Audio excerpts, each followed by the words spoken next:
It's time for the ERT podcast. Here is your starting lineup. Starting at the number one co-host, Mr. Coaster Heat himself, Biff. And your starting number two co-host, the faceless man, Surveillance. And starting at producer, the Intamin Stan, Chris.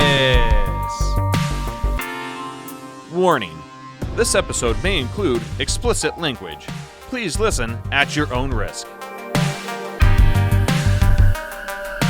Welcome to a special edition of the ERT podcast. Coming at you like a stagehand at the Ford Theater, it's your boy Biff. And as always, I am joined by the Coy to my Vance, the Hall to my Nash, the Alfundo to my Morgan. I'm John Morgan of Morgan and Morgan and Morgan and Morgan and Morgan and Morgan and Morgan and Morgan and Morgan and Morgan and Morgan and Morgan and Morgan and Morgan and Morgan and Morgan and Morgan Morgan and Morgan and Morgan and Morgan and Morgan and Morgan and Morgan and Morgan and Morgan and Morgan. The one and only evil detective, Surveillance. What's up, everybody? Glad to be with you. Real excited for this one.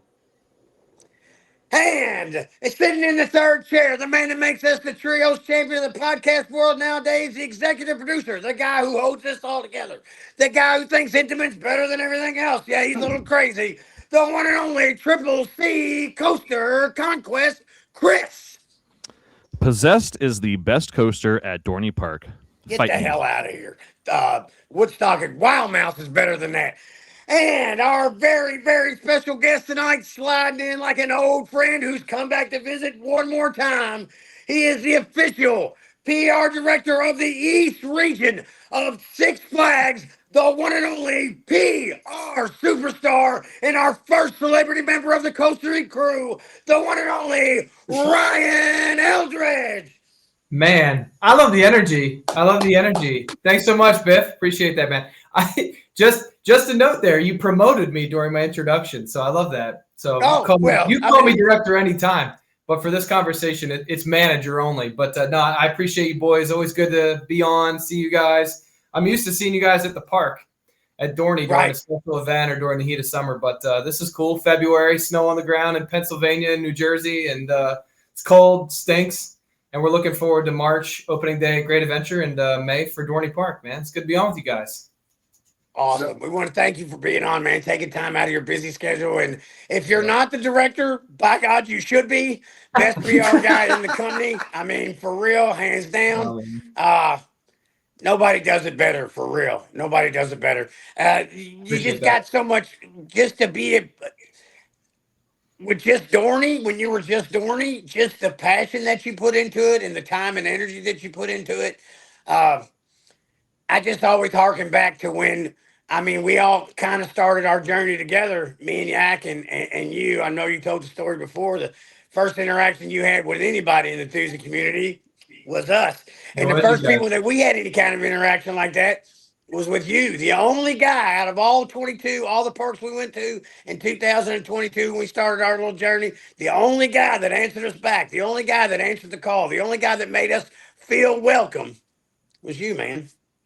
The only one who wrote back. I mean, my guys know my principle. My whole principle is that everyone deserves a helping hand, and so I was happy to do that. I mean, you guys hit me up on X quickly. I mean, it had to be like one of my first. It was my first summer there at Dorney Park, but it had to be one of the first days where we were operating, and I was like, oh, look at these guys coming all the way from, the Midwest, Kentucky, Indiana, wherever it was, and it was just cool. It was cool. I don't know if I recognized the energy that the coaster community could bring to the parks at that point. But knowing now and looking back on it, yeah, man, that's like a fond memory. It was cool.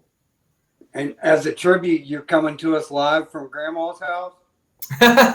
No way, man. This is our aesthetic here at my house. This is, my wife has like an older aesthetic. So she keeps it like we got this like 50s aesthetic going on. I like it because it does. It feels, that's a Dorney Park, Grandma's house. So it fits right in. It's my house, Dorney. Pennsylvania's kind of got that vibe where we all kind of like, we like tradition. I always tell people it's like you don't want to get rid of furniture, just kind of move it around because it's got like, so-and-so was here at one point during X event. And so, yeah, man, Dorney's grandma's house, and my house is an extension of it. So spot on. There you go. Yeah, I'm going for a Dorney Park aesthetic a little bit with. I know, I love it. Right here. Love it. I'm saving the middle spot for something from Possessed eventually, but okay, good enough. Good enough. We can make that happen. Probably something from Intamin. I have it Maybe on our you should give background them the right now. control panel when they tear that thing down. It's not going We're anywhere. waiting a while for that. I'm just teasing. We like to bust Chris. You know what I'm saying? We like to give him all kinds of guff about being such an Intamin fan. I see. That's what happens when you're a producer, Chris. I'm sure you're finding that. Yep. I just recently watched a recording of the Ace event that I think it was at Six Flags, wasn't it? Was it So a great event? it was at a conference center in Harrisburg, Pennsylvania. Okay. Mm-hmm. And I don't want to get it twisted. I didn't host an event. I got invited to an event. Because people were like, okay. Why wasn't I invited? And I said, my brother, I was not in charge of the invites. So it was a good time. And good old Collywood Studios posted everything, so got to see some updates. So I don't know if you kind of want to go over a little bit about, maybe let's start at Dorney and see like what might be new for 2026 coming up. So there's like maybe two beans, and I don't know if I want to spill them yet. I mean, they're nothing super significant. We are going to have a new event this summer. You guys are probably the first to hear that. I think we'll probably have information coming out on that. I think I'm targeting like February 26th. So 10 days from now, we'll announce a new event for Dorney Park during the summer. Really excited about it. As you guys know, we kind of lead with Wildwater Kingdom. So, think in that space, if you will. And then we're doing some work inside the park. There's maybe a couple things that I'm not quite ready to talk about just yet. Outside of that, Woodstock Express, the train is getting broken down, reupholstered, repainted. So that was a big note that I hit on a lot, because it's really cool to watch that process the paint job they had on there was on there for like 20 years. It was all done by hand. So to watch them break it all down and then they're going to bring it all back to life is really cool. Plus, that's a coaster credit that I always feel like every time that we do an event with people who love roller coasters, or we bring somebody who loves roller coasters, they're like, I'm ashamed to say it, but can I get on Woodstock Express? And I'm always like, dude, yeah, we can make it happen. As long as you're not too tall, we can usually make it happen. So that's cool for the park this year. Just a lot of like little projects. We had a big 2 years. 2024 was all about Iron Menace. A lot of theming went into that. A lot of dynamic things, from a new restaurant to new retail to redoing empty buckets. Yeah, see, Biff's got the Iron Menace shirt. And then last year, went to the water park, and we did a lot there too. Cascade and Lightning Falls being completely revamped and reimagined. That was exciting. Doing a new bar, 21 and colder, and then revamping Tradewind so that it had a new space, a new home. And so we've been putting a lot of work into the park. A lot of infrastructure things happening in and around the park as well. So I think it's going to be a great year for Dorney. That being said, it is a massive year for Great Adventure. It's like a get back year for those of your listeners who are athletes. That's what I always say. It's the get back. So, obviously, I don't think it's any surprise we didn't have the best year last year. I think a lot of that was kind of born out of a few years of troubles. And so I got plopped right into it, man. I started in January. Kingda Ka came down in February. My hands were tied on what we could do and what we could say, and it was just a lot going on. And we kind of started to get our feet under us. We opened the Flash, which is exciting. Opened the park, and just a lot of different things all year long. And by the time we got to Fright Fest, we had a really great Fright Fest. The team seemed to be moving in the right direction. And so as we got into the off season, it was like, how do we keep that momentum that we kind of built toward the end of the year? And I'm really excited. We got a lot of great projects happening. We're bringing Safari Off-Road Adventure back to the hub or the station that's actually in the theme park.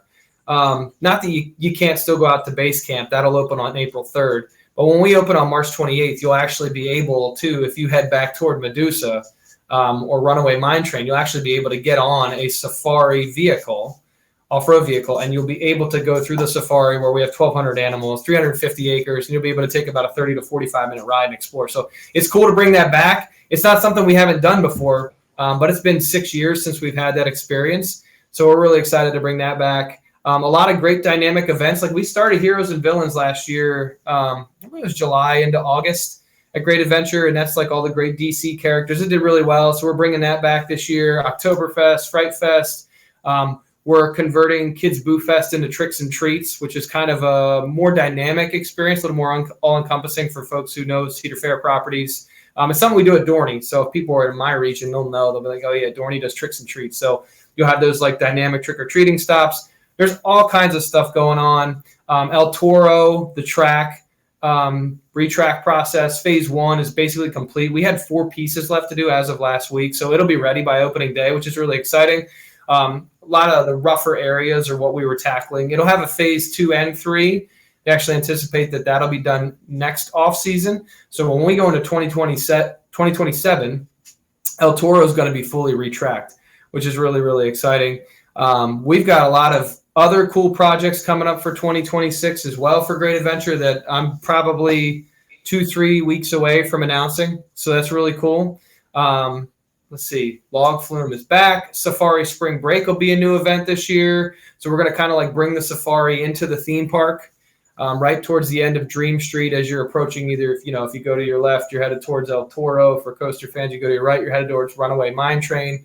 There's an area there. There's actually a coffee shop right on the corner. So we're going to set up a stage there, have some dynamic dancing and singing, activations with the safari and with our base camp team. So that'll be really exciting. I mean, there's just so much going on. And then as you guys know, over all of it is this massive coaster project that we're already starting. Columns are on site. Groundwork's already started. And this thing is massive. I mean, it's going to be longer and bigger than Kingda Ka was. The footprint is larger. I don't want to talk about the ride dynamics. I'm not going to sit here and tell you guys it's better. I don't do that kind of stuff. I'm not going to say it's its replacement, but it's an awesome project. And kind of like Iron Menace did for Dorney Park, I think it'll be something that brings everything together that we're working on. So I tell people this all the time. I wouldn't have taken this job if I didn't believe in the future of Great Adventure. And certainly last year we took a lot of shots. But knowing what's coming on the back end, you could kind of sit there and take the shots, and you just kept saying, you know what, it's going to be okay. Because when we get to 26 and 27 and 28, I always say that who's laughing now. So yeah. We'll be looking back on it when it's all said and done, and I think we'll say, man, we needed 24 and 25 to have the 26, 27, 28 that we feel like we deserve. So I'm excited for the company. I think they're both great parks. Great Adventure, the thing about Great Adventure has always just been like unlimited potential. And we just need to see that potential. And I think we got a great plan to get there. So can you confirm it's going to be called Green Lantern's Revenge? Yeah, sure. Call it Green Lantern's Revenge, whatever you want to call it. I always love the one thing I love about the coaster community. You guys know that I love trolling people. But I love when everybody acts like they're like the greatest internet sleuth and like they've spoiled some piece of information before the park could get it out. And like, oh, we found this out. And look what we found from the trademark office. And look what we found from a township planning meeting. And I'm like, dude, you can run that. But when it's wrong, and five times out of 10, they do get it right. But when it's wrong, bro, you told everybody last year it's a Wawa coaster. Yeah, we got the nice Dippin' Dot station right there too. You told everybody that. I don't know why people are just disregarding that. Wawa theme roller coaster, man. I think it's just funny that in the queue. That's it. I think it's just funny that everybody makes a big deal about a crane showing up. That could mean anything, really. Well, they weren't wrong about why the crane's there, so I mean, I do get a lot of stuff right, but I just enjoy it. I like watching it. Yeah, but, I bet so. Ready for an exciting year. We're ready for an exciting year. My job's about to get real interesting here in the next couple of weeks. So a lot of good announcements and a lot of work happening. Let me ask you just real quick about the safari. Is that you said you could get into a vehicle and go out and see the animals? Is that extra? Does that come with the price of admission? It comes with the price of admission, and if you're a pass holder, remember you can get on as well. So if you're in that theme park and you want to wait in line, then you are more than welcome to for the safari. And I think that's great because it will activate that back area of the park. And maybe people that didn't think about going to the safari because they didn't want to go wait at base camp, maybe they go into the park and they say, hey, you know what? This is our shot. So I think it'll be great. So I can you have to like reserve a time, or is it just like a regular like queue? It's like a regular ride. Yeah, you'll go and wait. So we have, I think, 17 or 18 trucks. So there's plenty to go around. And it honestly, if a 30 to 45 minute ride might seem like a lot, but it's quick when you're seeing as many animals as you are. You're like, whoa, man, that was fast. Yeah. So. And now are during the safari, are we able to see? Well, you had some newborns. Was it last year? Oh, we had a ton. Yeah. So when we hit like March, April, it's baby season at Great Adventure. And we had a lot of giraffe babies last year. 2 in particular. I mean, Coral. She was a superstar. She was hand fed. She could not stand when she was born. She had some physical disabilities, and our incredible team, our wild safari team, is amazing. They were able to get her standing again. They were able to hand raise her because the mothers in the wild, if the baby's not able, they move on, because that's what you have to do in the wild. You can't wait around, It's a little different than safari, but they don't know any better. So our team hand raised her. Now she's like a superstar. She loves people. She loves the camera. She's really fun to work with. So we had Coral. We had 4 zebra foals. We had MB, who's another giraffe baby. That was another superstar. Pringle's another giraffe baby. And then just throughout, we have a lot of, we call them hoof stock, but between the bison and the antelope, there's just a lot of babies last year. So 2 bear cubs last year as well, 2 brown bear cubs. So it was a great year for babies. Hopefully this year we'll get some cool and interesting ones as well, because I feel like the ones that people really look forward to, I mean, outside of maybe the giraffe and the zebra, it's like, are the predators. And it's been a while for us. So see how this year shakes out, what Mother Nature has in store for the safari. A lot more diverse than trout, huh? Yeah. That's, when I go to Dorney, though, I always crack up, because when you come in, depending on the time of year, there might be 1,200 geese on that little pond right there. So right. We're down in Cedar Creek. We give them a run for their money with the geese and the trout. Oh, we got a lot of bald eagles lately too. So hasn't been keeping trout in the pond real easy. I'll tell you that much. Everybody's always like, "Where's the trout?" And I'm like, "Bro, there's someone's meal." Yeah, that's really cool. Yeah, which one of those giraffes kicked your ass? That was Coral. She bodied me. So they had me going with the camera, and Doc is always very, obviously protective of the animals and protective of us. And he was like, hey, like, stay close to the door, because I don't know how she's going to react. Obviously, at that point, she's a couple weeks old, 7 feet tall already, I think at 3 or 4 weeks old. And she just comes running right up to the camera, and they don't know how big they are. She just bodied me. And I'm 6'4", so it wasn't like she knocked me over, but I was like, man, dude, she bodied me pretty good. But that's why we love Coral. So. That's exciting. I think she wanted to play, because she's like, look at the neck on this dude. Look how tall he is. He must be a giraffe. That was my theory. She just thought, fellow giraffe, Yeah, he's one of us. Yeah, here he is. This guy's got to be. He's goofy looking giraffe, but it's got to be. Forever bonded. Yeah, we're bonded. Yeah. She's great though. That whole safari team, man. I can't speak enough about them, but they're up for a USA Today 10 best, and I couldn't think of a more deserving group for how they care and love on our animals. I think one of the biggest misnomers is like, you come into you don't know enough about a property until you're actually there. I mean, you could be a fan for years and you could be a guest, but fans and guests teach me a lot about my parks too. So I don't want to make it sound like they don't know things, but there's a lot of things that you just don't know. And the amount of animals that they've been able to rescue from bad situations and give them homes where they're nurtured and taken care of and well fed, and they're getting proper vaccinations and medications, and they're checked on every day. It's incredible. So it's that's been really encouraging. And if anything else, I said to everybody last year, I'm like, man, this safari team kicks butt, and they're a huge reason why that property is so successful. Yeah, awesome. I'm looking forward to checking the safari out. One of my Got it. coolest moments I've ever had there, I think it was when we were 23. We were going up to Lift Hill on Medusa, and I just looked out to that plain, and there was just a whole herd of Yeah. either antelopes or gazelles, but they were just all running, and I was like, "Look at that! That's the coolest thing I've ever fucking seen on a roller coaster." Yeah. You can see water buffalo from there and bison, and so yeah, I'm sure you saw something for sure. It's a neat space. So, and the baboons are right there too, right by Medusa. I have to ask this. So you start working at Dorney, right? So you're there at Dorney. Yes. You have a little bit while away is Six Flags Great Adventure.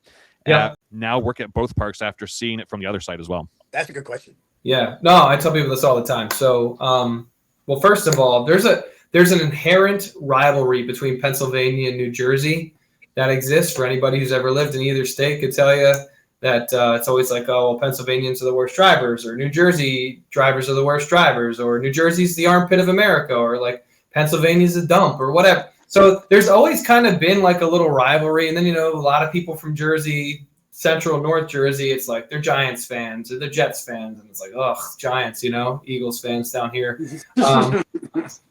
So I think, you come in with that. And then you come in with the Dorney background. Obviously, like I would stump for Dorney over any park, any day of the week, because that's like my child, for me at this point. Like I put so much blood, sweat, and tears into that place that I would put Dorney one up on anyone.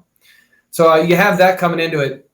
And saying Dorney one up, it's like I was always inherently aware that we were in competition with Great Adventure and Hershey Park and Sesame Place and Knoebels. And so like, yeah, I mean, like I wanted to beat them. Like I'm competitive. I'm an athlete at heart. So like for me, whether it was social media or earned media or an enthusiast event or whatever it was, it's like I always wanted to beat them. I wanted people to walk away from my thing and say like Ryan's easiest to work with, or like that event was the best, or Dorney was so much fun, or like Dorney was underrated. And I think like over my 4 years, that was the thing that we started hearing more, which I think was a great work by our PR team and our operations team, working together, was like Dorney's underrated.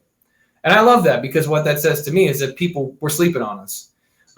So when you get Great Adventure, then you're like, man, I don't want to say I hated these dudes, but it's like I've developed a dislike for this park, because that's as a competitor, that's what you have to do, because it's just like behind closed doors, I'm trying to kick their teeth in. Like I want people to come to my park.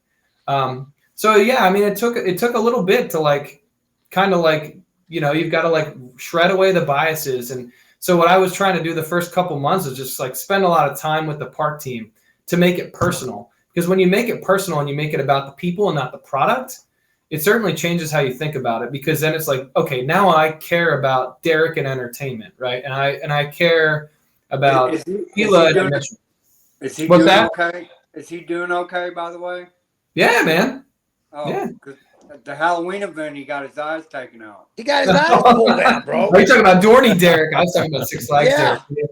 Yeah, Derek's all right. He's all right. I think he was still there this year. So, yeah, that's funny. I'm glad you remembered that. I'm glad he recovered. Yeah.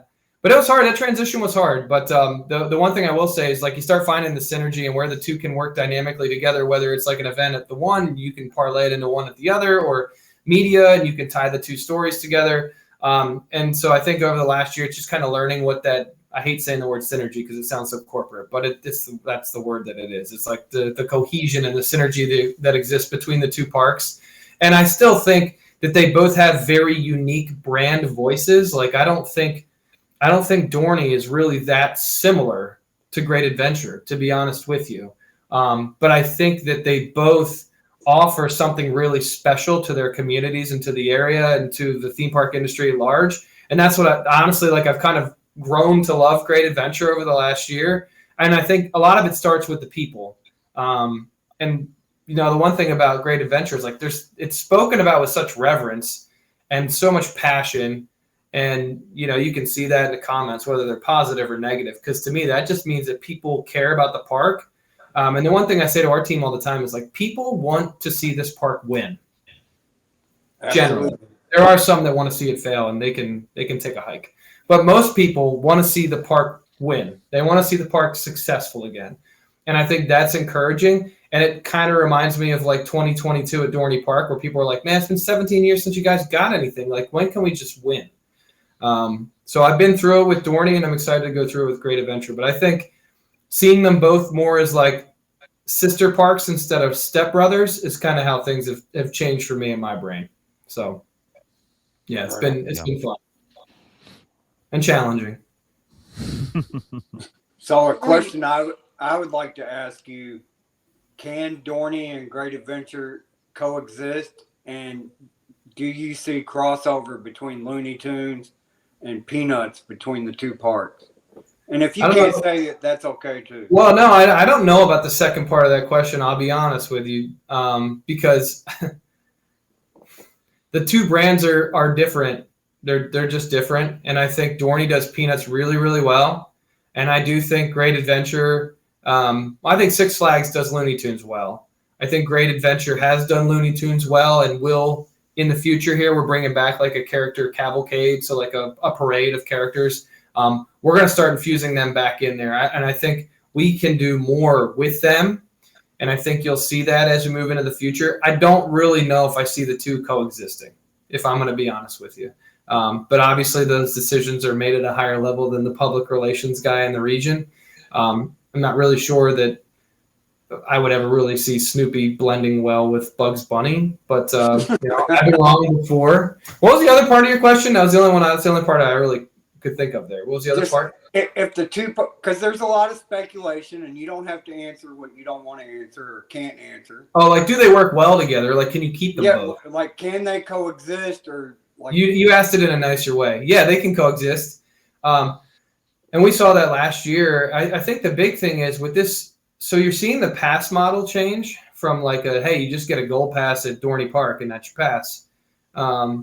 And obviously there's prestige and all park passport and all that stuff. But I mean, making your gold pass a regional pass, I think is the first step in many that makes it easier. And as I've said before, somebody that grew up in and around Philadelphia, you had like a clearly identified home park. Like if I was going to a park, I was going to Dorney. But you would venture to Great Adventure once or twice a year. And I think that's what we need to try to train people to do is like the guys and girls in New Jersey, the Great Adventure is always going to be their home park. But I want them to come over to Dorney once or twice a year because the experience is different and it's unique. And the water park's honestly larger. There's more to do in the water park. The rides are dynamically different. Like you can't do a B&M dive at Great Adventure. And I could go down. There's a huge list of why if you're a Dorney Park person, you should go over to Great Adventure. The safari alone.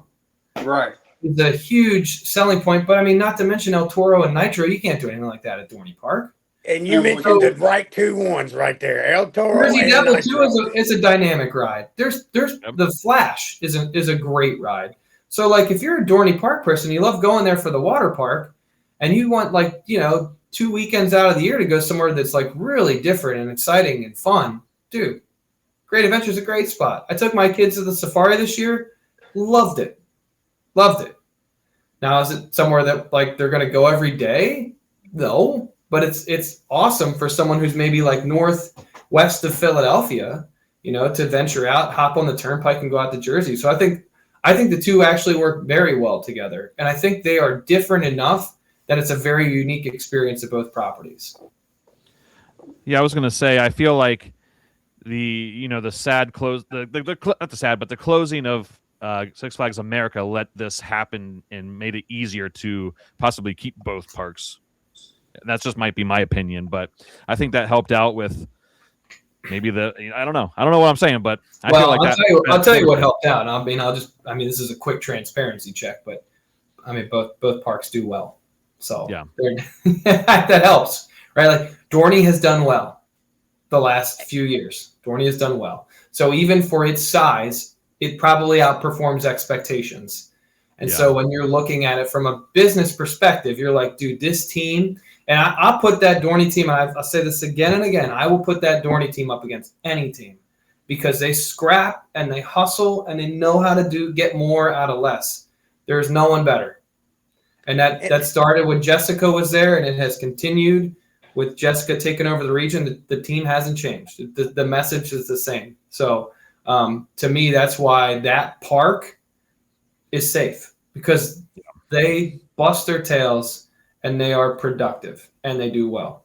So, and not for nothing, Dorney always been a little bit of an underdog, and when always. when we came into like being looking outside of our bubble of just Louisville, Cincinnati, just a little bubble that we were in, when we started looking broader, we took to Dorney automatically because you guys treated us so well. You know what I'm saying? And Yeah. what you built in 22 and 23, I think gave them the confidence to go, like you said earlier, Great Adventure took a hit, you know what I'm saying? And then when they did the merger is, well, let's get this guy, and I'm gonna toot your horn for a bit. Let's get this guy because look what he did for the underdog in Dorney, 22 and 23. And let's just be honest, when we talk good about how great Dorney was, people would look at us like we had turds hanging out of our mouth. Like, what are y'all crazy? What? There's nothing good about Dorney. There's everything good about Dorney. And you and your team did that, bro. You know what I'm saying? Like, you made it cool to go back to Dorney. You made it cool to talk about Dorney. You made it cool to accept Dorney. And I think that's why they said this is the guy we need for Great Adventure, because now you're going to sprinkle a little bit of that PR superstar magic that you do and try to boost Great Adventure to get it back to where it needs to be, because people are kind of looking at it sideways since the things that, like you said, the things that kind of the dominoes that kind of failed to get it to where it is right now. You know what I'm saying? So I just think that's a testament to you as well, man. If you understand what I'm trying to say here. No, I appreciate it, but I'll just caveat it that I don't think anybody's looking at me at the same light if we don't get Iron Menace at Dorney Park and we don't deliver on that ride. And I think everybody would be saying the same thing about Great Adventure. I think getting new capital, new exciting things at the park, whether it's a coaster or whether it's a themed area or whatever it is, I think those things help me. And it makes my job easier. And having great people around me in the operations team who give me the freedom and flexibility to say, like, hey, this dude decided he wanted to fly a drone at 7:00 in the morning. Let's help him put it up at 8:30. Or, hey, we want to strap cameras to this ride. Like, let's help Ryan. My teams at both parks are a huge part of why I'm successful. And whether it's the company saying Ryan can handle new capital, I don't know. Certainly, I'm sure that's a conversation. But man, I've been blessed that I've been put in situations. I always say it's God's timing, but I'm sure others would say other things. I mean, I don't know the inner workings of the company, but man, been lucky here. I'm going to oversee 2 major capital investments at Dorney and then next at Great Adventure. That's just, some of it's just timing and luck. So, and I'll be honest, I've only been to one media day, but you guys killed it. You killed it. I mean, the whole campaign, you just from day one, from the video being released to when you announced that it was going to be a dive coaster, you just killed it from day one. And I'm positive, bro. I'm positive in you that you're going to kill it again. Yeah, well, and that's it. So there's a thing going on right now too with Great Adventure where it's like, when are you going to release the coaster and when are you going to announce it? And it's like, I believe that my teams have proven time and time again that we take our time because we want to get it right and we want to hit a home run. Right. Get it right. I don't believe in dribblers to first, and I don't believe in hitting one off the wall and getting a double. Like, we're going to make sure that when we go, it's a home run. And it takes, unfortunately, it's not just about marketing being aligned or like this misnomer that like PR is just holding information. That's not how it works. There's a lot of different parties in different fields that need to have everything together. And then once I know everyone's ready, then we'll go. And that's part of being a team player. Like, yeah, I could have dumped information back in November of last year, but we weren't ready. Yeah. And that wouldn't be doing my job right. Marketing, we wouldn't be doing our jobs right if we didn't make sure that everybody was ready to go. So the beauty of it is the coaster's not going to open on March 28th. So we've got time, and I know people don't want to hear that, but we've got time. So we're gonna make this thing sexy, and we're gonna make it fun when we announce. So that's the goal. I would call that crossing T's and dotting I's. That's what it is. You know how it is.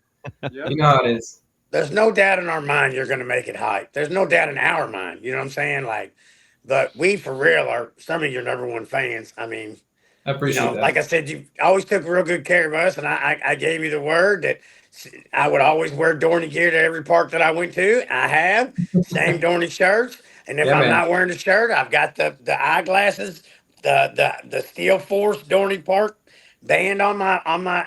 But no matter where I go, man, no matter where I'm at in the country, if I've got a Dorney Park on shirt on, there's at least one person that goes, "Hey, Dorney Park, are you from that area?" Nope, I'm from Kentucky.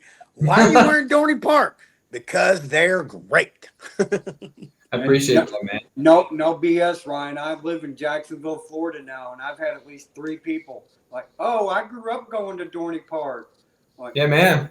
Like they see me with stuff like this on. Like, you guys got to come and get a Talon 25 shirt this year because it's my baby's next thing I was bringing birthday. up, man. I was going to bring up happy I forgot that birthday in to my whole Talon. what's cool at Dorney this year. Talon's turning 25, so we're trying to plan some dynamic things around Talon's birthday. It's probably my fault because obviously it's always been my favorite ride at the park.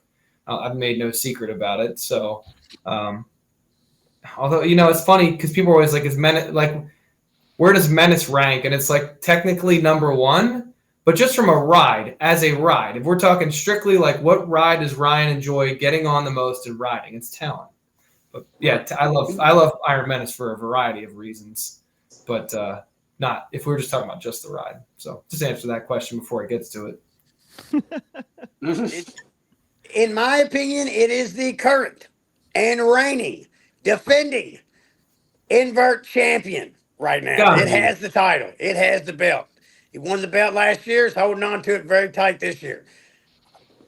Yeah, it's now, gotta be. Who's to say if I take a trip down to Tampa, it might lose this belt. It might not, but it did win the belt from that one down there in Tampa. There you go. I was saying that's the 1-2 right there. So the Great Bear is a Hershey too. I like that one as a kid. I'm not gonna lie. So it's just got a strange layout. That's it's like the weirdest looking invert I've ever seen. Great Bear. Talon's just so compact and so fast and so quiet. That's just what makes it. That's what makes it great. And I don't mean any shade toward Batman at Great Adventure OG, but man, Talon is insane. Talon's the first invert I ever rode on that I actually floated out of my seat instead of being pushed back down in the seat. And I think that's what makes it unique. Great ride, man. And the smell of barbecue while you're riding. Oh, and he's gone. He's out of here. And he's back. And he's back. The smell of barbecue. Well, we're gonna do barbecue at Great Adventure, man. Best of the West Smokehouse. You know what's funny is here's another cool little story, and then I'll stop. But we go to the American Coaster Enthusiast event, and at the time we kind of had just confirmed that we were going to rename Best of the West as Saddle and Smoke Barbecue, and it kind of came out of like we'll just say a think tank that didn't have a lot of local involvement. I'll just put it that way. And when we rolled it out at Ace, man, that was a clunker. And people immediately came over. It's like when you get done your presentation, it's like, well, I get questions from people above me. It's like, what was the reception like? What was the feedback? And I'm like, dude, everybody loved it. The biggest thing I got was that no one wants to change the name of Best of the West. Which is funny because internally there's quite a few of us who said, why are we changing the name? So then we gave them that feedback, and next thing you know, it's like, okay, it's Best of the West again. We're just going to add the word smokehouse so that people know that the menu and what we're serving is different. Yeah. So that was a fun one. But we will have a smokehouse at Great Adventure this year, which is exciting. Awesome. And it'll be right by the safari entrance. Will the brisket be as good as the brisket in Wild Water Kingdom? I don't know. It'll probably be pretty similar if we have brisket at Great Adventure, which I gotta get up with Jeremy Hacker. He's our executive chef at Great Adventure about that.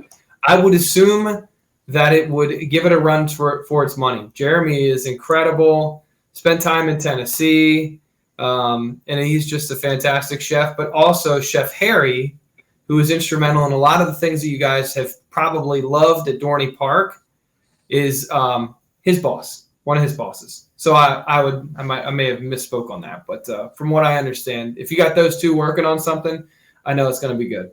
Would that be like the funnel cake shrimp? Yeah, that funnel cake shrimp was good. That was funny too. That was another thing that like it wasn't on the menu, but everybody loved it so much at Media Day that then Chef Allison at the time and Jessica, I think they were like, "Yo, we gotta add this. Like, we gotta get this added somewhere in the park because it's all anybody's talking about." And then next thing you know, we got it added. So, heck yeah. That's way it should work. Word of mouth. Dorney story. Been to a lot of parks, man, and that brisket at Dorney is still the best brisket I've had in any of the parks, man. Yeah, man. There's some dining. I've been to quite a few dining spots in parks, but yeah, man, second to none up there in the water park.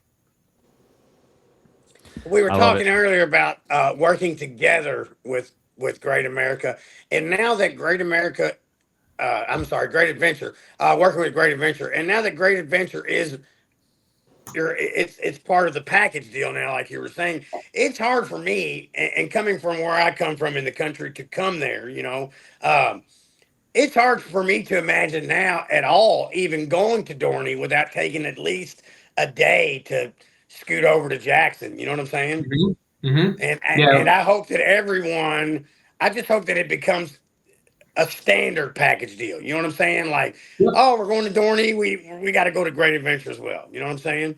Yeah, and the nice thing, depending on where you stay, if you're, maybe closer to Trenton, if you're going to Great Adventure, or you're, just kind of north of Philadelphia, and it's like, the Doylestown area. I mean, you can get to both. Hour 15, for one and 45 for the other. It's doable. So. Yeah, we actually last year we went for my birthday, and what you forgot to mention about last year that I'm looking forward to coming back this year is Viva la Fiesta! Thank you. Great event. No. I'm glad you mentioned it. It's a great event, and it is coming back. So I'm excited for it. Just like culturally, one of the best tapped in events in the company. I think once again, it's so funny when like Dorney leads the way on things. Because once again, just another one of those like, whoa, that thing started at Dorney Park and now it's at, Park X, Y, or Z. And it's like, yeah, man, we led the way. But what I love about it is like the cultural sensitivity and how well we're able to tap into Hispanic and Latin culture in and around Allentown. Because there is a lot of it, especially with folks that have, immigrated to the States via New York and then have made their way down. I just thought year 1 to 2, the entertainment is so authentic. That's what's so cool about it. I love it. And then just like the decor, our entertainment team does an incredible job. Phil and Tara, I mean, I'm so proud of the work that they do. But yeah, that event's great. I'm glad you mentioned that, dude. It's like one of my favorite events. It makes me like, well, I want it to be summer so we can get to these cool events. Right. Yeah. The name alone is amazing. It started as summer nights. Which I always just was like, this is such a miss, because the one thing I loved about it was, at the time we were pushing to get the event, and Knott's Berry Farm already had an event called Summer Nights. And I think there was a thought of like trying to get really close to Summer Nights. But as we got closer and closer, we just kind of were like, we need to lean more into the Latin and Hispanic culture because it's just so rich. And we got to it, then it was named Summer Nights, and it was like, why is this event called Summer Nights? And at the time, I just remember thinking, like, I'm just going to tell everybody it's Noches de Verano, which is summer nights in Spanish. But then we got into it, and obviously Six Flags had a Viva la Fiesta. I can't remember which park, but we're like, well, let's just take that name, and we'll just make it kind of like its own thing, but with the same name, since it's already being utilized. And it worked great. Actually, it's a lot better to have a Viva la Fiesta than it is Summer Nights. Didn't work too out. It rolls off the tongue. It's so fun to say, Viva la Fiesta! Yeah, it's funny too, because whenever we do all the interviews for it, I'll do a lot of them with Luis Salgado, who is like helps us put the events together. And by the end, I'm like rolling my R's, and my wife was like, "Dude, what are you doing?" Because I was like, Latino, and she's like, "What are you doing, dude?" And I'm like, "I don't know. I'm just immersed by it. It's happening." I wish I could just learn Spanish through osmosis, but. That's funny because after we had our episode with Jeffrey Siebert, and he was always saying Tormenta. That's how I started saying it. Yeah. You just kind of it starts happening, Yeah. Is there still any talk of a Christmas event possibly, or is that off the table? it always comes up in a conversation every year.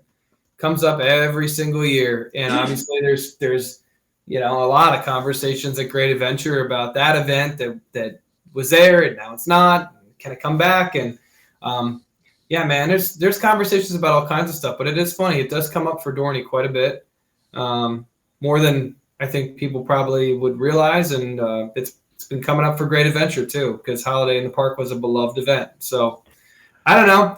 At the end of the day, it's there's a lot of people that pull the strings on those decisions, and I am not one of them. So when they tell me they want to bring those things back, I'll be happy to blow the trumpet so everybody knows. So is that a stay tuned? It's always a stay tuned with events, man. So we'll see. I got nothing in the hopper right now. You guys know I would tell you, but I mean, it's not stuff that's not talked about, which I think is encouraging, right? The fact that people talk about it means they're thinking about it, which means, if conditions are right someday down the road, doesn't have to be this year, could be another year. It's something that people talk about. It might be something they can make happen. So, and I got to ask, there's another thing that I feel might come up every so often for Dorney Park, which would be the holding break. Yeah. So Jessica went down that road with the maintenance team, and they did find a bunch of different things. And from what I understand, the amount of work that it would take to replace it is one of those things where every year you have a lot of projects that you want to tackle. You've got things you want to do. So you could make your list, and I'm sure every coaster fan and enthusiast can make their own list. Like, I want you to repaint Nitro. And I want you to fix the holding brake on Possessed. But as you're getting through the projects, there's certain projects that take priority. And there's certain things that you find while inspecting rides and running rides. And I know Jessica's always like, the holding brake's there, the holding brake should work. But getting there and getting to the point where you can purchase the materials to fix it, and whether it is the fix or not. So that's part of it too. A lot of the discussion is like, is the fix that everybody thinks is the fix, is that actually going to work? Right. Or is there more to it? And my understanding is there's more to it than what we originally anticipated when we started to look into it. And a lot of the work that would go into it was significant. So I'm not saying that it's a never, but I'm saying it's not a priority. So got it. If you put that holding brake on there, though, you lose that whole like dominator sensation of that float from the top to the bottom, and you're facing downwards when you do that float. So you're gonna lose. That's the thing too. I mean, you're touching on something too, where there is definitely an undercurrent of people, not just in the community, but also in the park, who are like, I like it better without it. And I feel like when that undercurrent exists, we talk about priorities, that drives it down as a priority, because there are people like Biff who are like, hey, I don't think it needs it. So that's one of those things. And I will just say, Jessica has been adamant and has said, if it's there, it should work. But we went years without Jessica in charge, and it wasn't fixed. And so now we are where we are. And there's a lot of priorities in every park that need to be fixed and changed every year. I personally would love to, see that get themed out a little more into the steel yard, which is something we had originally planned. I'd love to see us come back to that now that we're kind of on the other side of the merger, about vetting that out and flushing that out and what that looked like, because that was originally in the plan. So yeah, I would love to see that with like a paint scheme that fits into the steel yard. Well, I mean, you notice that we changed the marquee, so like we had an intention to do it. So, but mergers happen, and they're one of the coolest ride signs out there, though. The ride kind of sucks, but the ride sign is awesome. Now, Biff, have you ever ridden an impulse coaster with a holding brake?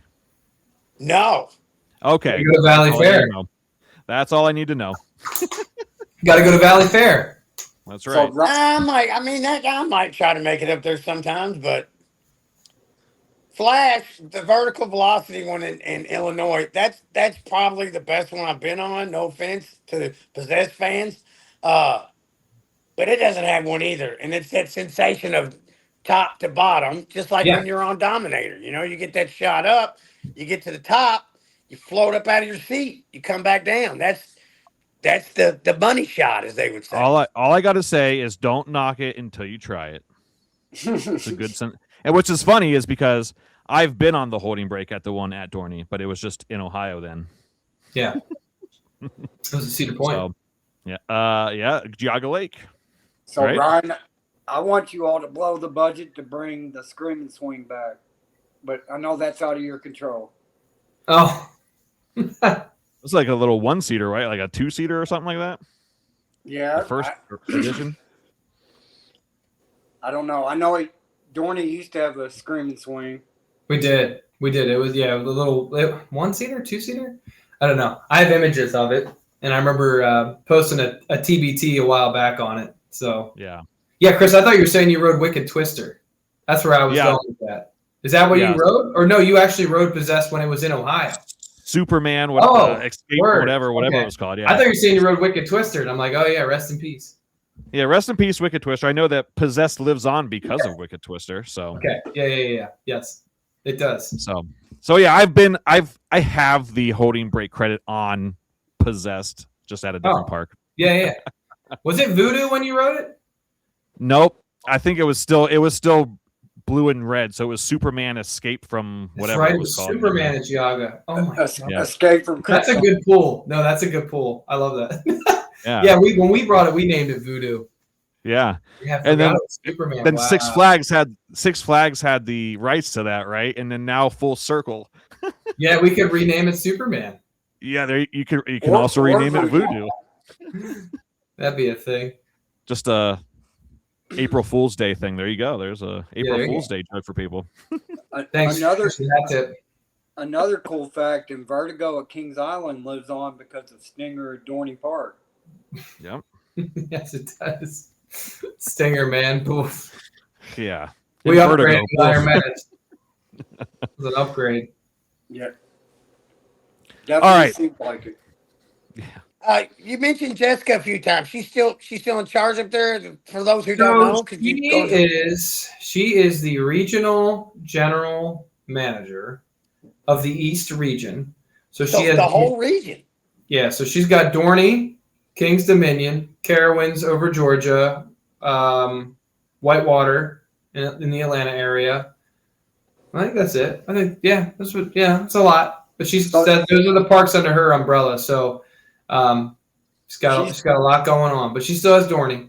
She's the Jeffrey Siebert of the East region. Correct. Yes, that is the best way to put it. Also in the Coaster Heat crew. I've got the picture to prove it with both of you guys. and she has a bat. And she has a bat. She does. You also have a bat. She's doing a good job. So she has all the Northeast parks and everything, then just that one then all the way down to Georgia. That's funny. Yeah, it's funny though, because there's a Northeast region, which is Pete Carmichael, who is out of Six Flags New England, and he has Great Adventure. So I actually have, my situation is a little unique. I have 2 regional general managers. So it makes for a lot of meetings. Yeah. For me. Yeah. But it's different dynamic. Sounds like an extra Christmas card. It is an extra Christmas card, and I like them both. So they're definitely card-worthy people.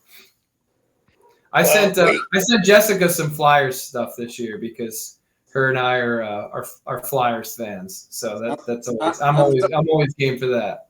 I'm sorry about that. Jeffrey Siebert mentioned Jessica a few times when he was on the program with us a few weeks ago from their Kings Island connection. Always cool, man. It's always cool. She was really just like you, man. She's always been really good to us, really cool with us. Very proud to have the picture with you guys in it with us. And so I guess now we got to get Pete on a ride and get him in the picture and get him in the crew as well. Yeah, say whenever you guys come out for some of our new stuff, Pete will be there. So Pete's been very supportive of kind of the transformation that we are trying to make happen at Great Adventure. So that's been fun. Like he's been coming to our ACE events and been supportive with the presentations we're doing and all that kind of stuff. So it's been cool. Awesome. And as you know, I always make it up at least once a year. I try to make it for Memorial Day. Last year was a little different. Someone very good friend of mine sent me some tickets last year so I could go on my birthday. Nice person. I did very good person. So I did make my yearly visit just on my birthday instead of Memorial Day. Now, I do have a question to ask you about 2026. Yes. Should I come on Memorial Day or should I come around maybe June-ish? Which park? To Dorney. Which park? To Dorney.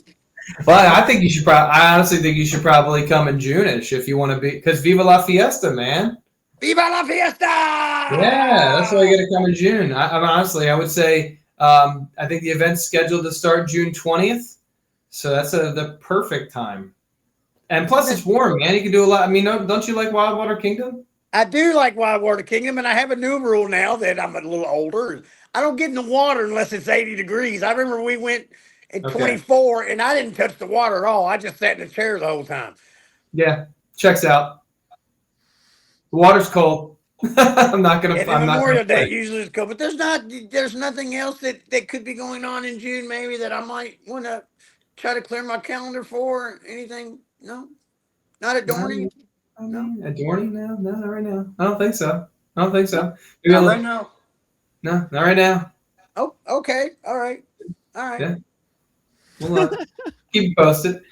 So, some stuff going on in Great Adventure for sure. So I'll tell you what, if you do come to Dorney, you should also drive the hour and 45 minutes over. That's a given. The only decision is, do I spend 2 days at Dorney and 1 day at Great Adventure, or 1 day at Dorney and 2 days at Great Adventure? That's the only dilemma that I have. That's a dilemma. The trip is inevitable. The trip you put me in a bad spot there. I can't really answer that, but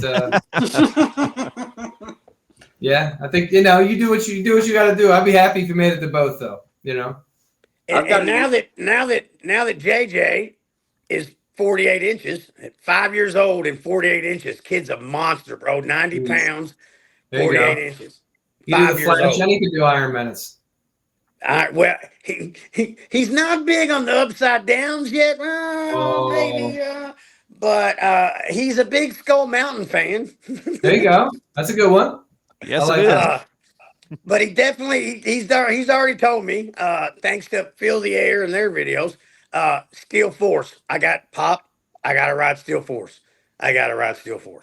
So we might spend a little more time at Great Adventure. I don't know. Like I said, he's a big Skull Mountain fan, big Harley Quinn fan, but definitely going to get him on Steel Force this year. Love it. I love that. I'm not sure if I'll make it out there in 2026. I have a baby on the way, so bring the baby. What are we doing? Right. Come on, maybe man. Maybe in the fall. We got Junior Thrill Seekers and Planet Snoopy. Come on. Yeah, infant's tough. That's a tough one. Yeah, so but if anything, I might be able to make it out for like the Halloween events. If not, it'll be 2027 for sure. Well, yeah, I was gonna say you'd yeah. I mean, I think this is gonna be a great year to be there. Yeah. But 2027 will be an epic year. Yeah. Random question, Ryan. Yes. I bet you know because you're the PR superstar. How many gallons does it take to fill both of the wave pools at Wildwater Kingdom? Oh my Lord. Oh, I don't know if I know it off the top of my head. You know what's funny though? It's written on my whiteboard at Dorney Park how many gallons we need. Because I literally ask every year when they start filling, I'm like, my God, how long is this going to take? Because they start, and I'm like, yeah, what is going on? It takes like I got to get back to you on that. I literally have it written down. It's going to irritate me. But I know, like, I'm not a numbers human. I know I could sit here for 20 minutes and not actually remember it. And I don't want to ballpark it either. But it is thousands of gallons. It's so many million, isn't it? Dude, it might be million. It's a lot. I don't know. No. I'm not a numbers person. That's why it's written down, man. I'll get back. It's a lot. Plus, it's two. The old wave pool is huge. And then you got the new one. You got the cove. It's also large. It's a lot of water. They just hook up a hose to like a fire hydrant or something to fill those up? Yeah, pretty much. Yes. Comes straight out of Cedar Creek. Yeah, I would love to see right out that of South Whitehall Township, man. I would love to see that water bill. Man, that's a good question. Jeez. I admittedly am not like a numbers person. So, but I know it's so funny that you asked because I literally have it on my whiteboard. It's been on my whiteboard since like 2022 because it comes up every year and I never remember and it's a lot. No, that's fair. Yeah. All right. I feel like we should use this time to get into some questions here. I'll go for it. So the first one I have here is coming from Sax on Tracks. Sax on Tracks. Yep. He said, what is the most challenging part of leading PR teams? Well, I mean, you said the word teams, so that's a challenge when it's just you. I'd say the most challenging thing for me is just, making sure that we have full alignment, like we're 100% aligned because sure, I guess I could go out and say and do whatever I want, but I don't think I'm going to be employed for a long time. That's the first problem. But I think the second problem with that is if I say something and the operations team, had to make a change or entertainment had to make a change and we're not 100% in line, I think that's a big challenge. A challenge I think with modern day PR is just with the changing digital landscape. I think people and what they thought PR was years ago, which is like your spokesperson. I think it's changed aggressively. A lot of what I do functionally that is maybe more labor intensive, like a lot of work, is like the relationship maintenance and the relationship building. So whether it's like the community, making sure that we're plugged in with charitable benefactors and the local hospitals and the township and the state government and tourism industries and agencies and all those different, we need to be good partners with all those people. And to me, I think that's always like my main thing, but it takes work. Like relationships take work. And making sure that you have a solid foundation is important. And then once you have that solid foundation, you can build out of that. But if it's not there, it makes it a lot more challenging to do all the fun things that you want to do. So if you want to open a new ride, that's cool. But if you're not tied in with the community and the community's not bought into what you're doing and they're not bought into your story, then that makes it hard. So I say like the relationship building and maintenance, really challenging. Making sure that you have a good digital footprint is challenging. Like that you're telling the right stories and where are you telling them and how do they resonate and who's receiving them. That's a challenge in today's modern. And then just making sure that your teams, we're running around, once we hit March and April, dude, it's so hard to find people and sit down and have a meeting because we are like balls to the wall trying to get work done. Everyone's moving. I mean, we've got ride operators and food and beverage and maintenance and admissions and human resources and public relations and marketing and finance. And it's hard to get us all in the same room once the season's going. And even if you're in the same room, you might not have enough time to get through all the things you need to get through. So I think just that internal communications piece is challenging. But I mean, we live for the challenges, right? So if I was telling anybody, I think those are the three most challenging things. It's just the changing nature of it all, internal alignment, and then just the digital space. Yeah, I agree. Plus, you're probably getting into the big time hiring season time of year, right? Yeah, we're hiring. Yeah, we just we're in hiring week right now, National Hiring Week. Shout out to our HR teams. Great Adventure trying to bring 3,000 people on, and Dorney Park trying to bring on 2,500. So sounds like a lot, but you'd be surprised. A lot of people enjoy working at the park, and they come back year over year.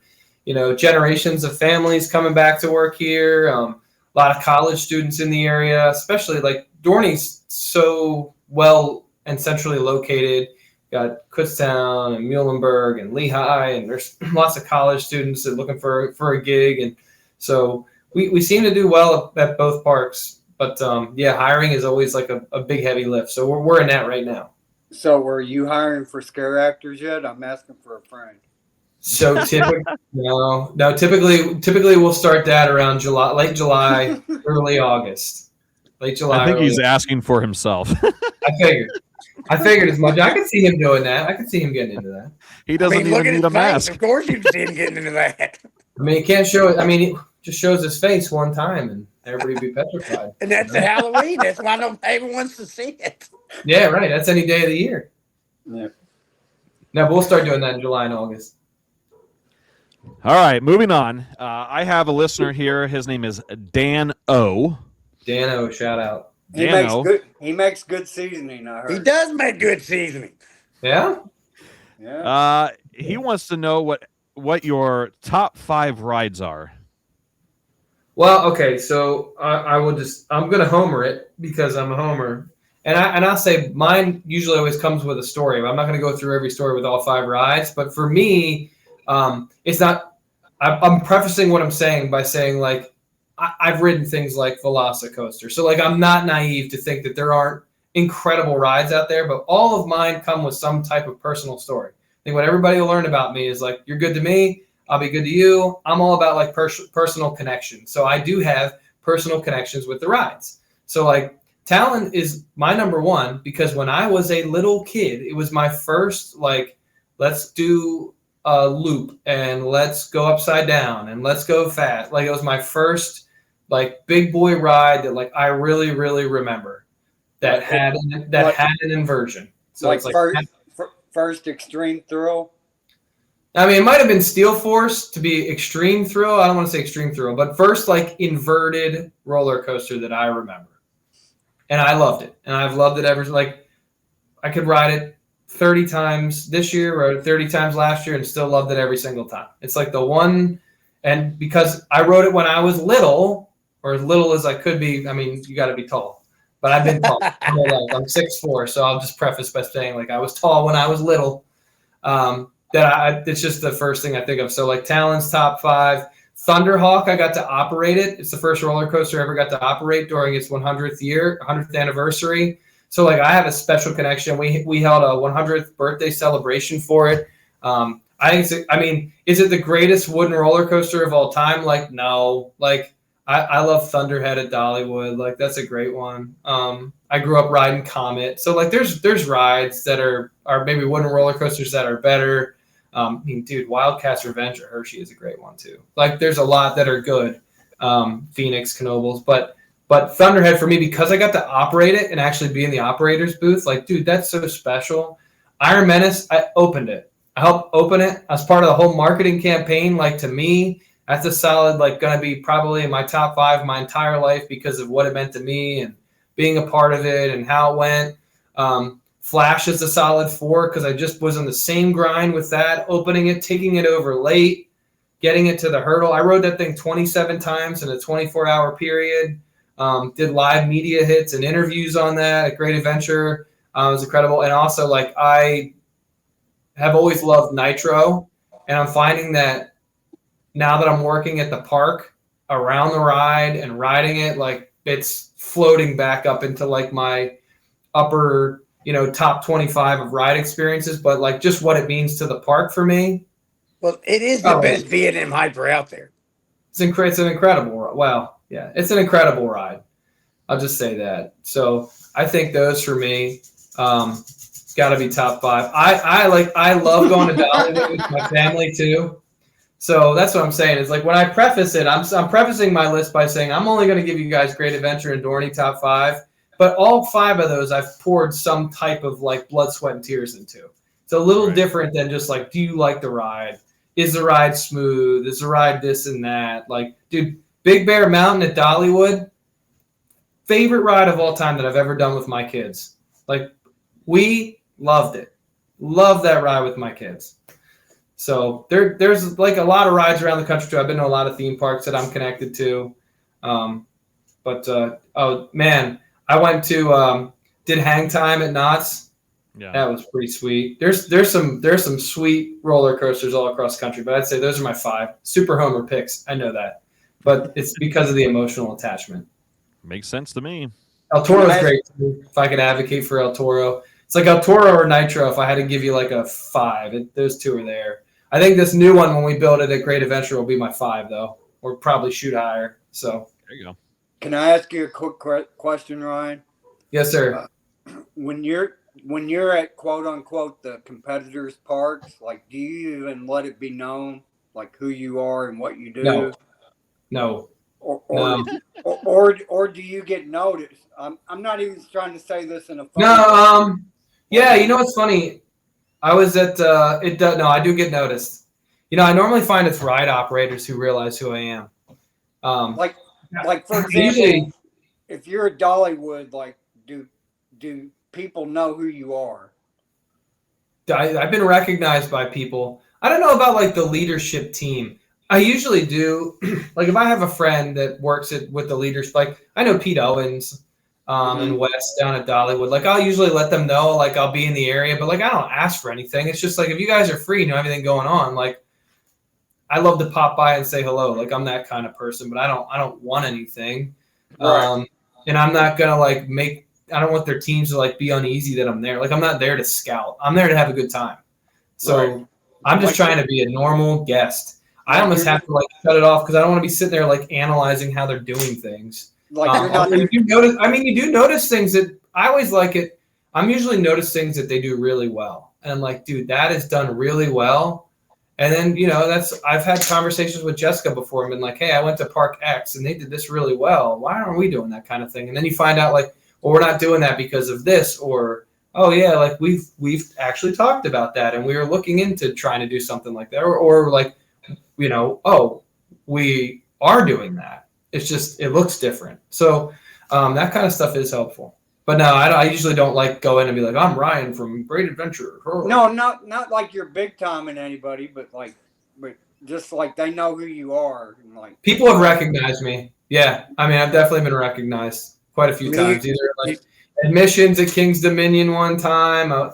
Hershey Park was getting on Lightning Racer, and like the whole team knew me. So it's fun. But your boys at King's Dominion, though. Your boys at King's Dominion. Kyle's there. Kyle. Well, now he's in Texas. So. Oh, is he in Texas now? Mm-hmm. Yeah. Working for Jeff. Well, working with Jeffrey. I guess for Jeffrey in some aspects. So. I can't keep track of all of it. Yeah, a lot of movement, but I think Kyle will do well in Texas, man. I'll miss him. We got to hang out at Dorney a couple times. He was doing social for us for a little while, and him and I had like a nice kind of like point guard, shooting guard relationship. So absolutely, get some content, pass it to Kyle. He'd make it look cool, and so we had a nice run there for a little bit. Oh yeah, he's a good dude. Awesome. Yeah, he is a good dude. Good friend. Kyle's a friend of mine, 100%. And you can tell me after I state this if I need to cut this out or not, but it was fun. He's a good friend as well. And he was my +1 to Wildcats Revenge Media Day. You need to cut though. You're fine, man. It's all good. It's all good. So yeah, he's a good guy. I mean, Hershey Park's Hershey Park, Knoebels, Dorney, Great Adventure. They're all very different experiences. Yep. So I'm like, yeah, they're competitors in some aspect, but they're all very different. Paul didn't like that. Paul's gone, man.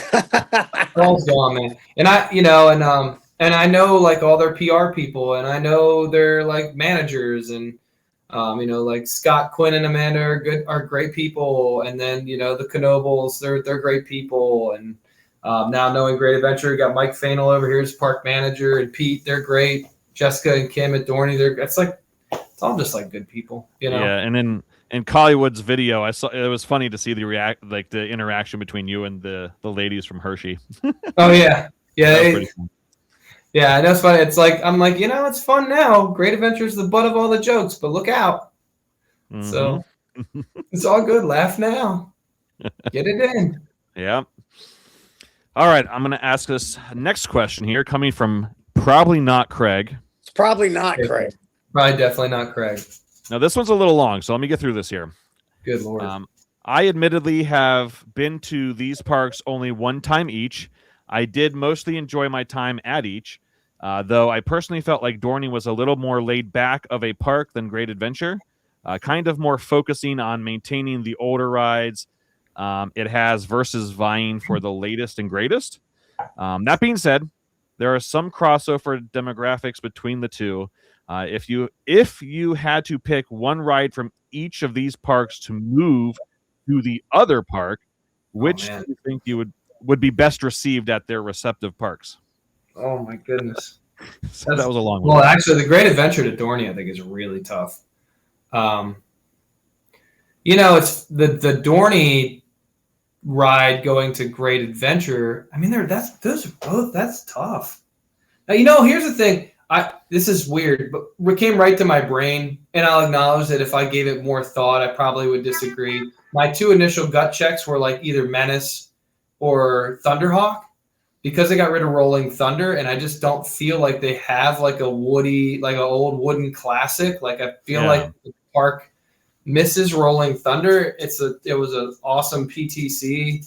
I really wish that I got to be in and around the park more when it was there. And then just having a dive, I feel like is something that like, okay, maybe everybody doesn't love Iron Menace, but it does seem like it's this like weirdly coveted thing where people are always like, oh, is this park going to get a dive or is that park going to get a dive? And I guess now it's a joke, but for a while there, it was like, oh, who's going to get the dive first? Because it tells you that it's a crowd pleaser. And we know from like our overall guest satisfaction surveys that the vast majority of people like Iron Menace and they like watching their family ride Iron Menace and they like what the theming did. Now, does it really fit into like the coaster portfolio of Great Adventure overall? I don't know.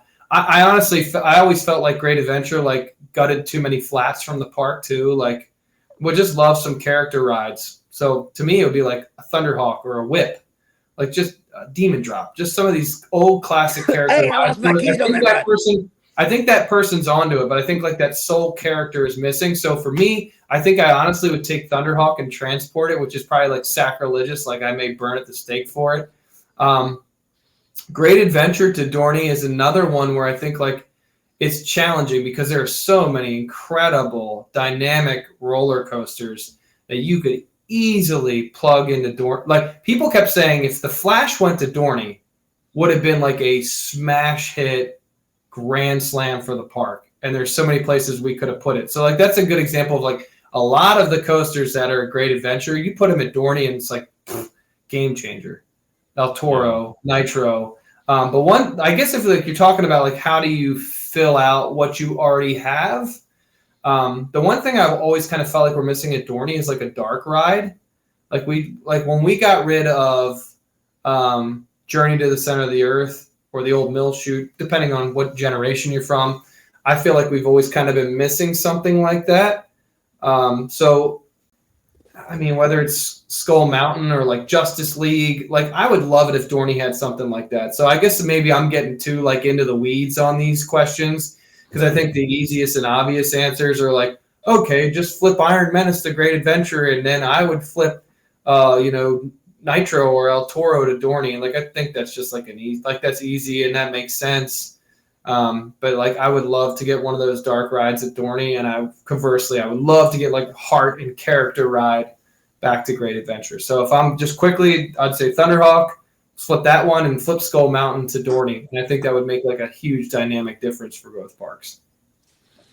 It's funny that you were talking about Rolling Thunder, because wasn't it just recently, like the start of this past season, that they painted the little section that's still there? Yeah, it's still there. It's like a monument, but it's like when you go to get back on El Toro, it's just kind of there. Yeah, it's kind of sad. This is there, and it's kind of sad. It's great. I love it. I love that they painted it. Relic. Yeah, man, you got to take care of it. And if people always like, oh, I'm going to paint that. That's like we announced that we were trying to fix the effects on Dark Knight. Everybody's like, why would you fix that first? Why would you do that? And it's like, I would argue, why is none of that working anyway? Fix everything.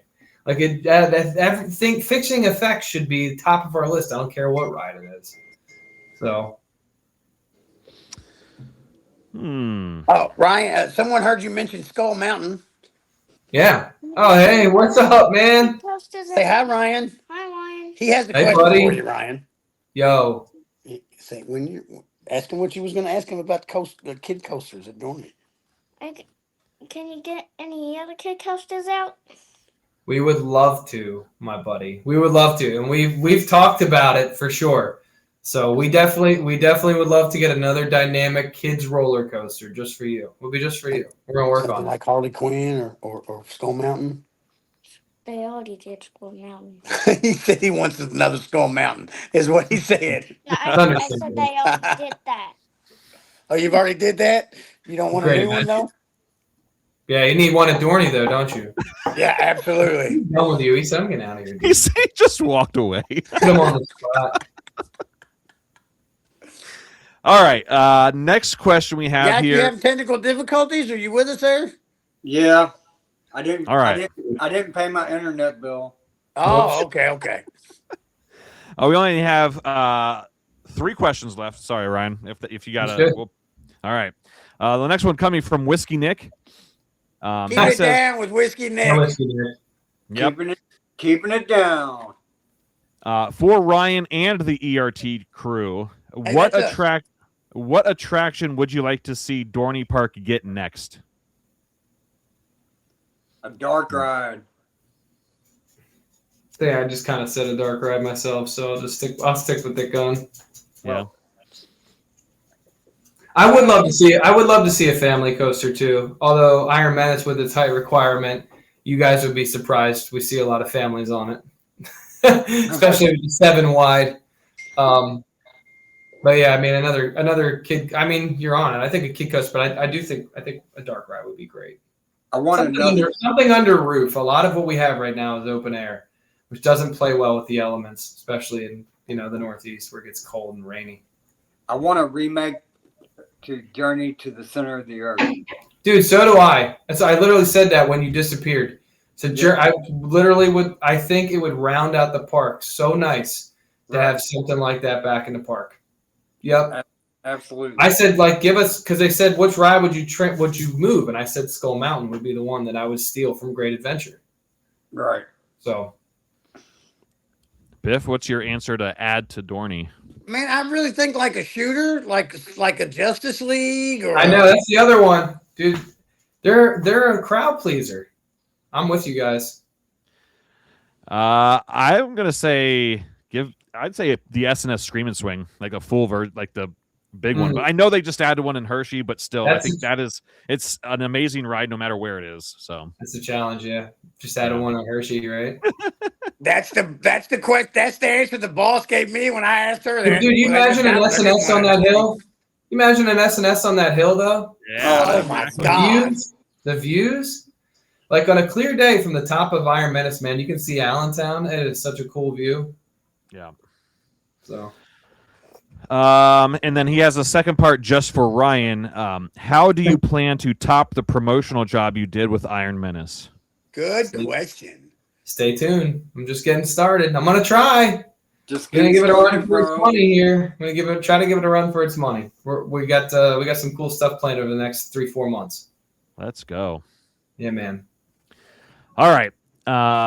Next we have somebody asked us on last week's show, Ryan, what was our favorite experience ever at a theme park, and I think you know what my answer was, and I just wanted to take the time again to publicly and personally thank you for making it possible for me and the Bee to get married at Dorney Park. It's a memory that we'll always have and we'll never forget, and I just want to thank you for that. Happy to make that happen, dude. Happy to make that happen. Yeah, and I'll say thank you for the Iron Menace construction tour. Even with the people, like when you weren't there and the security people thought we were just walking around randomly. Hey, but that was awesome. Thank you again. And I want to say thank you for 2 separate X accounts following me that never in a million years should be. I got you. Don't tell anybody. I'm not. You guys know I don't run social media anymore, which is hurts my heart a little bit. But I only told Biff. That's fair. Yeah, I'm not running the socials anymore, so it's kind of weird for me. But it's all right. Yeah. It's a team effort. That's right. All right. Down to the final 2. First one coming from CP Coaster Lover. Our dude, Team Colton. Team Colton. He says, if you could pick one new ride or coaster to go to each park that you oversee, what would you choose to build? Rides currently under construction do not count. I think we know the one that you just said for Dorney. One new ride. Yeah. I mean, Yeah, we just went over. So pretty much Great Adventure. One new ride for Great Adventure. And the one that's already being worked on doesn't count. I was going to say, because I'm just going to say the new coaster that's currently being worked on. Yeah. Oh, man. Great Adventure has so many opportunities. Dude, okay, just me. This is like me personally, but like I was just saying, I love Big Bear Mountain at Dollywood. I think every park should have something like that. And I would love, and I feel like Great Adventure is the perfect park that can get and execute something like that.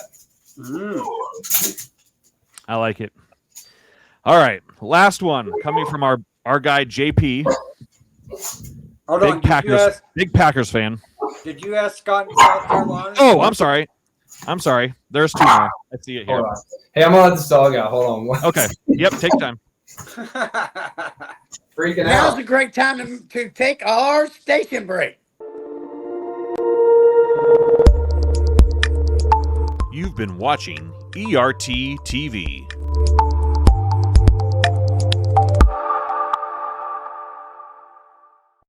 All right, and we're back. All right. Oh, okay. Speaking of which, you get to put your dog outside. And what better way to clean up your waste than with this week's sponsor, Waste Management.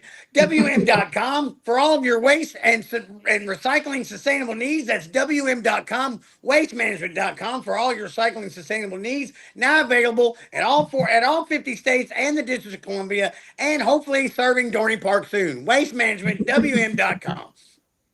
Nice. Sorry, that's our sponsor. That is our sponsor. Got it in. All right. This one, second to last one, coming from Scott from South Carolina.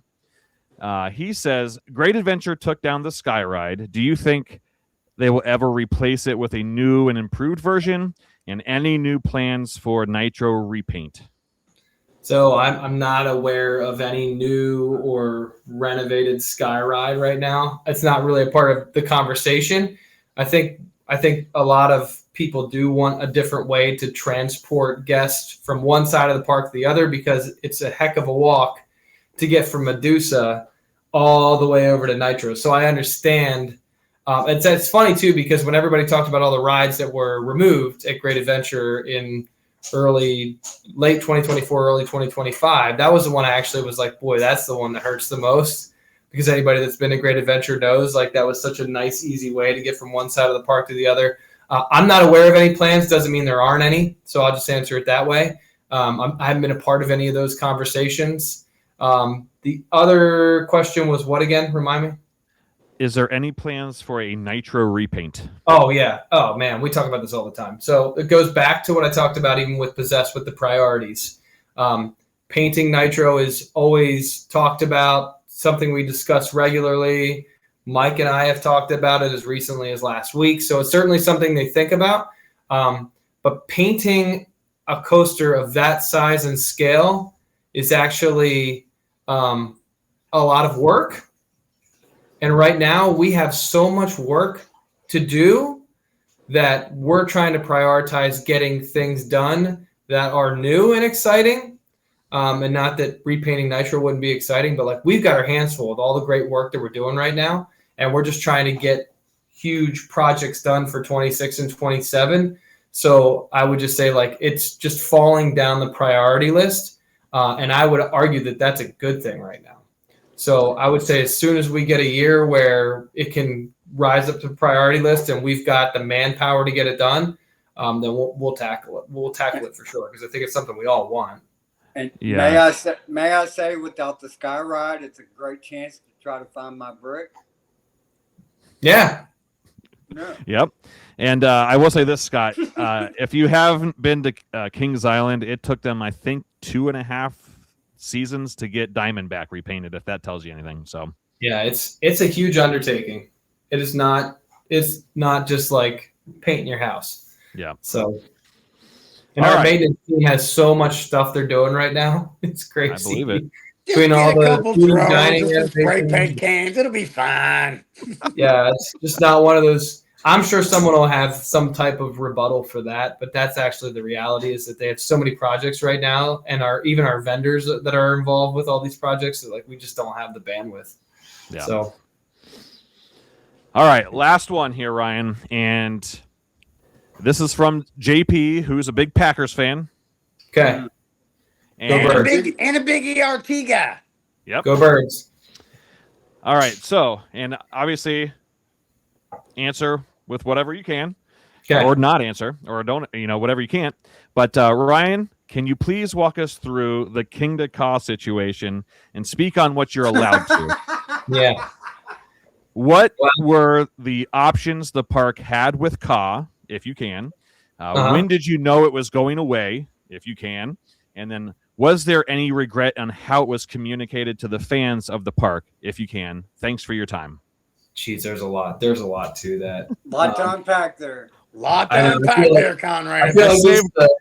I saved the best for last. Yeah, I feel like this is like a bar story, right? Okay. Well, I mean, be transparent with you guys. The decision was made long before I got there. So that wasn't like something I stepped in and had any insight in, any way to contribute to it. By the time I came in, I mean, obviously I got there well after Halloween. I didn't even have like my introduction to the park team until we were halfway through Holiday in the Park. And I didn't have my effective date till January of 2025. So at that point, the ship had already sailed. They didn't communicate about it coming down. There was no communication about it being removed, obviously, or last rides. Obviously, you guys know if I had my way, I would have not done it that way. But it's not really, it's neither here nor there. Not something I was a part of. So I'm not going to second guess why they did what they did. I know there were concerns about, operationally there were concerns about ride longevity, concerns about maintenance and upkeep. There was a dynamic discussions about ways to change the boardwalk area and what that would look like and how that would impact that ride and other rides around the park going forward. So there were a lot of conversations. On top of that, you have the merger. So it was just a really challenging decision.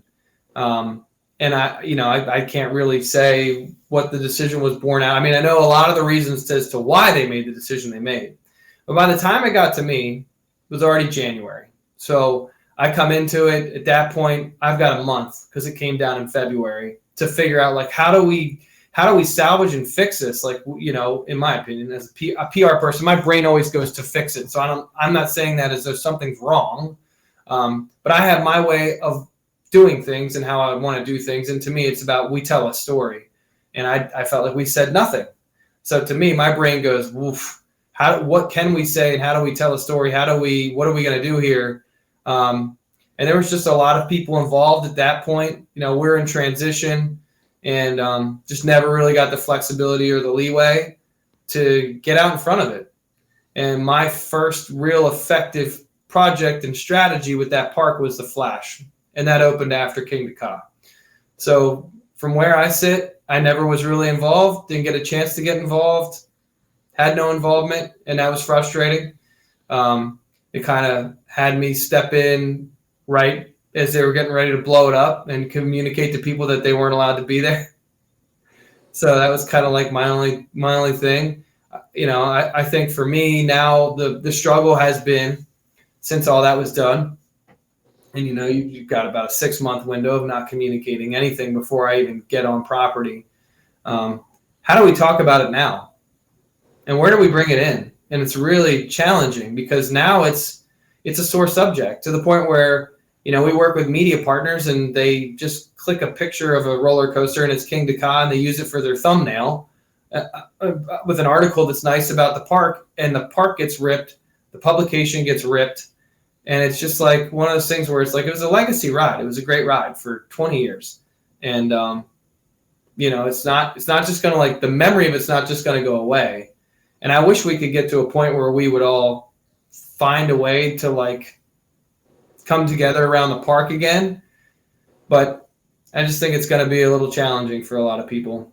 And I don't now. So now it's going to be like, how do you celebrate it? And to me, it's like, it's kind of hard to celebrate it until we can really start talking about what's coming on that space next. Yeah. And I'm not quite ready for that. I think when we announced this new coaster, that gives us some leeway. Now we did do some great things. We We donated the trains for charity, whether it was to museums or whether it was for community days for utilization to raise money. We've donated a lot of bolts and pieces, and we're working on cutting up track to sell. We were working on a display last year. We just didn't get it done. So, I mean, we want to celebrate it. I think it deserves its day in the sun. I think it was a great ride for as long as it lasted. Just a lot of factors at play. It's just unfortunate. You know, I think the merger just kind of happened at a challenging time for Great Adventure. And, you know, when you have a merger like that, there's a lot of people with opinions and everybody wants insight. And I just think it's one of those things that I don't know if it fell through the cracks or just, you know, no one wanted to talk about it. But we're still in a difficult position with it, to be honest with you. And I'm a little sensitive to it because, quite frankly, there's not a whole lot I could have done. By the time it got handed to me, it was like it's like handing somebody a sandwich they already took 7 bites of and all the meat was gone. Not a whole lot I can do at this point. So I don't know. I'm just really focused on the future for Great Adventure. And I'm hoping that we can all kind of get to a place where we're more excited about what's coming and focused on what can be and less focused on what was and what went wrong, because I think we can all, as people who have been around Great Adventure for years, acknowledge that the last 4 or 5 years haven't been the best. But I think the next 10 years can be some of our best. So I don't want this to be a sales pitch for like, hey, everybody get on board. But like, yeah, I hope everybody can get on board and start to love Great Adventure again, because I think there's a lot of good people at the park, and I think there's a lot of good things at the park. And Kingda Ka was tough. I hope I answered all those questions. Just a tough situation. Tough situation. I think that was more than fair and more than you even had to say. I mean, I'll be honest with you guys. Like, I got death threats over Kingda Ka when I wasn't even really involved with it. So, and I still see stuff. Tell me who. I'll handle them right now. Tell me who. Tell me who. I stutter. I still like, people still catch flack. Like, oh, I wish this PR team would. This PR team would what? You know, like, we just took over. It's too late. There's nothing to do with that. I mean, by the time I took over, guys, the track was gone. It was just the spike. What are you gonna do? Right. Can't get a last ride. You can't. And then there was talks about like, well, you should. We pitched like, can you bring people in and have them view? But over the several weeks, we had people breaching the perimeter and trying to get on site, and we were concerned it was going to be a huge safety issue to have people near the park and know when it was going to happen, because people had already proven that they would trespass to try to get near it. And the last thing you need is, you know, the detonation day, and you got people run. And now people still found out, but I would argue it would have been a lot more if we had publicized it. So just a difficult. Some moron chained himself to the track or some shit, you know. Just a difficult situation. So it was a great ride. I loved it growing up. Obviously. Did you ride it? So you did ride it, right? Yeah, I mean, it's been a long time, but I mean, I didn't ride it last year. I mean, I'm just too busy to get out there. I heard the rumors just like everybody else, but yeah, it was just so. You obviously probably knew that people were going to be flying their drones and whatnot when that day came, where it came down. So did the park have anything to like say, like when people did you expect those videos to come out? No, yeah. What am I going to do about it? Yeah. I mean, I wasn't, like I said, I couldn't really like communicate to people like, I mean, hey, come and fly this day. No. And I wasn't going to tell people like, you can't do it. Yeah. I mean, I prefer they don't, but I get it. So there's not a whole lot you can do in that situation, unfortunately, at that point. So you mentioned potential track pieces. Would that be announced through socials or through the website? Yeah, we'll announce something on social media when we're ready to sell pieces, for sure. I thought we would be ready last year, but you know, once again, just some dynamic challenges with the merger and things like that, and hopefully we get them out and get them ready this year. Question. I have a question for my ERT crew fellas. Yes. Are you able to buy a track slice even though you haven't ridden the coaster? No. I mean, my initial gut is to say, well, it's a little weird, but why though? I mean, because there's different reasons. I mean, well, I don't know. Could be like, your son passed and it was his favorite ride, and so I think the easy answer is just to say yes, it would be okay. But I would love to know why you'd want it. You know, I can make exceptions, but you know our rule. Like you can't rep the ride if you haven't ridden the ride. Right. You can't cop the merch if you don't ride the ride. Yeah, I don't know. Kingda Ka is different though because it was almost like a historic moment for New Jersey. So I could see people saying like, I drove to work every day and I could see it. So I want to know the reason why. You know, I want to know the reason why. But, I'm asking for a friend, but what if they're just a huge Intamin fan? Oh my God.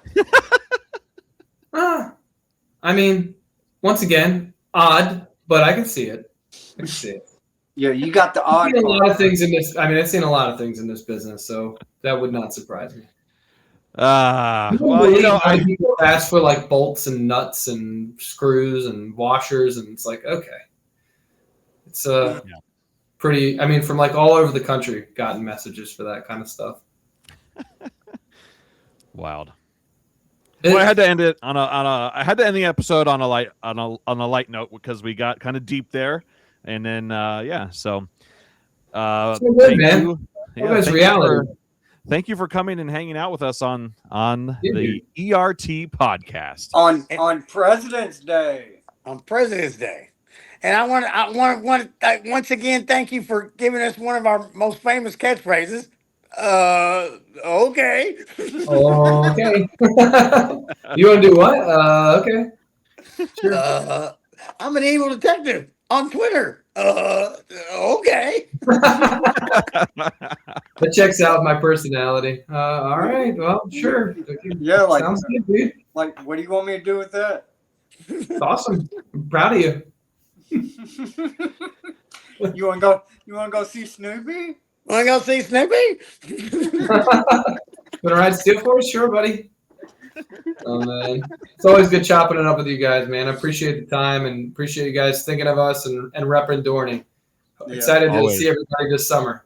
Man, always. And I'll definitely be up there. I'm thinking I'm going to change the trip to June now. So I'll be looking forward to seeing what's going on up there in June besides Viva la Fiesta! Yeah, got some stuff going on. Well, thanks again. Go ahead. You're the man, Ryan. You're the man, Ryan. Thank you. No problem. Good to see you guys. Good. Till next time, well, my friend. All right, Paul, take it away. And I still want my Alfundo and Bugs Bunny autographed 8x10s that you promised me. Right. Oh, wait. One second. Can you tell me who designed Steel Force? Morgan and Morgan and Morgan and Morgan. I'm John Morgan and Morgan and Morgan and Morgan and Morgan and Morgan and Morgan and Morgan and Morgan and Morgan and Morgan and Morgan and Morgan and Morgan and Morgan and Morgan and Morgan and Morgan Morgan and Morgan and Morgan and Morgan and Morgan and Morgan and Morgan and Morgan and Morgan and Morgan. Oh, we have a drop in on the show. We have a drop in. Morgan. You have a Morgan and Morgan. Have you ever seen? You know the Morgan and Morgan law, like attorneys at law or whatever. Yeah. So we have a drop in, and it just goes Morgan and Morgan and Morgan and Morgan and Morgan and Morgan and Morgan and Morgan. I was like, what are we doing? Okay. Morgan, sure. All right. Thank you, Ryan. Thank you to all of our listeners, and we'll leave the lamp on for you. See you, boys. Bye, haters.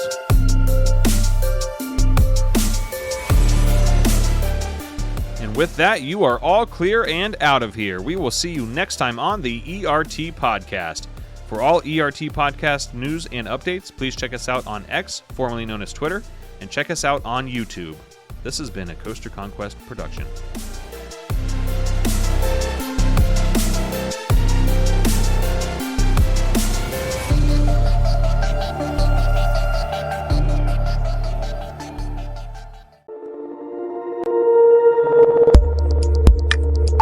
You've been watching ERT TV.